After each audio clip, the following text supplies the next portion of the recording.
Baik Ustaz, pertanyaan pertama. Assalamualaikum warahmatullahi wabarakatuh. Waalaikumsalam warahmatullahi Allahumma salli ala Sayyidina Muhammad wa ala ali Sayyidina Muhammad.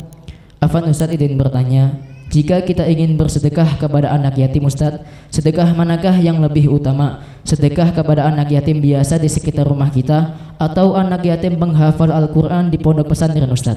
Syukuran atas jawabannya. Wassalamualaikum warahmatullahi wabarakatuh. Waalaikumsalam warahmatullahi wabarakatuh.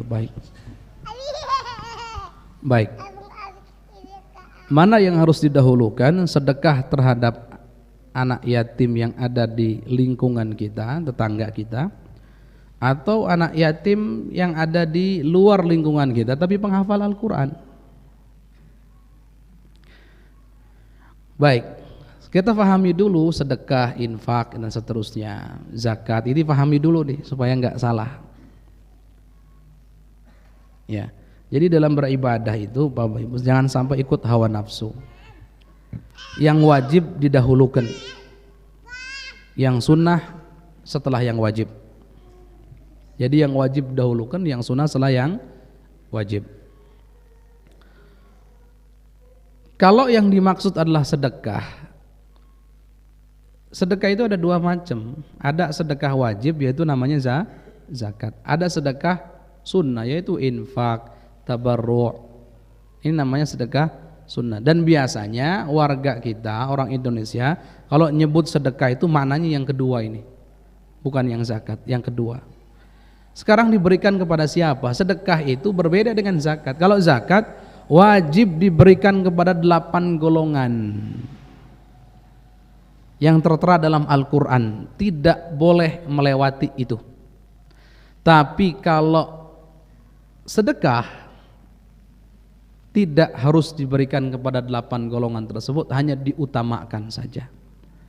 Nah, anak yatim ini awas hati-hati. Anak yatim itu betul-betul anak yatim. Jadi anak yatim itu siapa sih? Anak yatim itu siapa sih? Anak yatim itu anak yang ditinggal oleh ayahnya, yang usianya di bawah usia baligh. Jadi belum baligh. Kalau sudah balik ke atas, model-model kita ini nggak disebut anak yatim lagi. Jangan sampai ada aki-aki nanti ngaku anak yatim. Ini kan repot nanti. Anak yatim itu sebelum balik. Ini catatan. Kemudian ingat, anak yatim tidak berhak menerima zakat karena anak yatim tidak termasuk dalam golongan yang 8. Karena khawatirnya ini, mohon maaf, kejadian nyata. Katanya sedekah padahal mengeluarkan zakat. Makanya kami harus ingatkan, kalau ia memang sedekah selesai. Tapi kalau seandainya itu zakat, jangan berikan ke anak yatim. Anak yatim tanggung jawab kita semua. Masa anak yatim dikasih dari uang zakat? Uang zakat itu untuk 8 golongan, fakir, miskin, orang punya hutang, amil dan seterusnya. Amil pun ada ketentuannya, ada syaratnya masing-masing. Jadi awas, kalau uang zakat jangan berikan anak yatim. Anak yatim itu berikan dari uang yang bukan uang zakat, uang kita. Santuni dengan uang kita. Bukan uang yang memang wajib kita keluarkan, yang hakikatnya zakat itu bukan uang kita, kan begitu.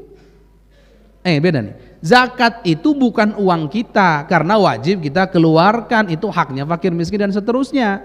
Kalau sedekah, infak itu uang kita. Anak yatim santuni dengan uang kita, artinya jangan dengan uang zakat karena bukan termasuk orang yang berhak menerima zakat. Catatan 1. Enggak Ustadz, ini murni uang saya Ustadz, ini benar-benar infak, ini benar-benar sedekah, ini benar-benar tabarruk. Baik, kalau seperti itu boleh diberikan kepada anak yatim. Ingat Bapak Ibu semuanya, anak yatim itu baginda Nabi dalam sebuah hadis, ana wa kafilul yatim kahatain. Aku dengan orang yang merawat anak yatim itu seperti ini di surga nanti. Ini saking sangat dekatnya. Jadi tolonglah kalau bisa jangan hanya sekedar sedekah atau begitu, enggak, tapi memang cukupi. Baik. Sekarang mana yang diutamakan Ustadz? Ini benar-benar infak Ustadz, benar-benar sedekah, bukan zakat Ustadz, bukan. Anak yatimnya benar-benar anak yatim juga Ustadz, bukan yang sudah balik, sudah sepuh dan bukan. Mana yang diutamakan? Yang dekat dengan kita atau yang jauh dari kita walaupun dia penghafal Al-Quran. Ingat Pak Bu, yang paling diutamakan adalah yang paling dekat dengan kita, baik itu keluarga ataupun tetangga.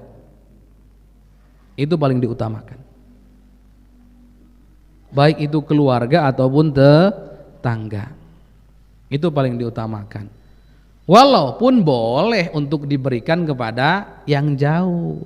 Apalagi seandainya kok yang dekat ini sudah ada yang mencukupi, yang jauh belum, kasihkan sana, nggak apa-apa. Tapi dalam keadaan sama-sama ini butuh, utamakan yang dekat. Tapi kalau yang ini yang dekat sudah terpenuhi, yang jauh belum terpenuhi, kasihkan yang jauh, tidak masalah. Baik, cukup. Wallahu a'lam.